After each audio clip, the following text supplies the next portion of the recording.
that there was a transitioning happening at them, from moving from just everyone having their own different types of election procedures to a standardized set of citywide election procedures that had 4 different election models, already standardized, When the City Clerk began the discussions with the NCRC about taking on the responsibility, or considering taking on the responsibility, the first thing that we did was we went to Dunn and said, what have you done in the past? What are innovations that you can add? And what are mistakes that you think that can be corrected via policy or via a new way of looking at things, a new way of standardizing items? We also took all their information regarding all of the bylaws, all of the election procedures, and previous challenges that they've received.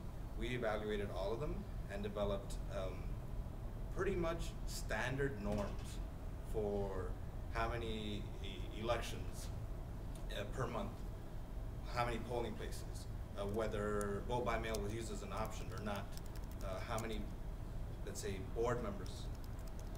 And we developed some definite standardizations that were already the norm across the city.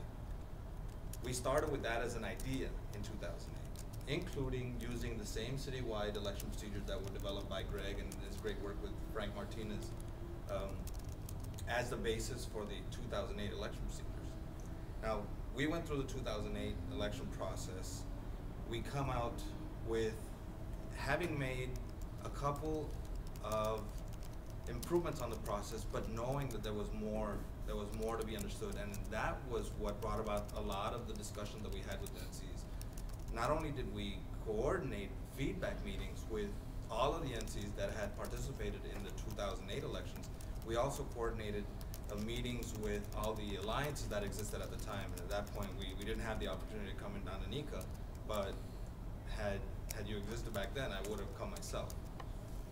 What we then did was took all of the feedback from 2008 from all the neighborhood councils who attended the meeting. We took the feedback from the NC alliances, and then we used that feedback to begin the discussion with the NC Election Development Group, which was a group where we invited everybody and anybody. If you wanted to participate in the group, whether you were a stakeholder, board member, ex officio, whatever, you were invited. And so we did have a nice cross-section of neighborhood councils attend, and they were from across the city. Every region was represented, and each one provided their feedback on, well, you know what, the election procedures as developed don't answer this question. They're not specific on this. They're too specific on this. We cut, we trimmed, we had that item, we moved it aside. We moved on to policies. We discussed all the policies that had been discussed and developed, trimmed, cut, polished, moved aside. Went on to the next, which was looking at materials and how to improve them. Cut, trimmed, polished, moved on. We then voted on all these items, and they were approved as part of the overall package that the NC Election Development Group developed. And this went over on how long a period of time? This was from April to June. Yeah, this was like 10 meetings or something to that effect. Correct. Okay. It was a number of meetings. At each point, we had different board members. We had some constant. Neil Purr from the Valley was here. We had Stephen occasionally. We had Dunn represented here. So we always had this ongoing discussion that was never restricted insofar as allowing everyone to speak their mind and then have the group vote on the overall decision. That's how we started 2010.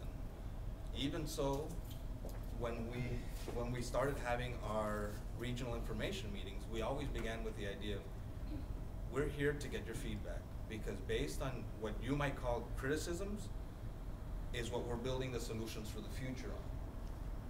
Is what we're building the solutions for 2012. It's what we're building the solutions for potentially 2010 if we have enough time to improve the process. So that's how we got to now. And in throughout those discussions, we brought up the issue of all right, this could change if the budget changes. This could change if the budget changes, so keep that in mind.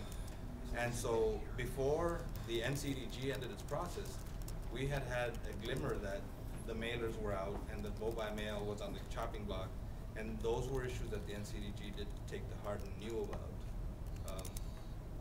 We didn't know the full extent until after that, but that was something that they understood.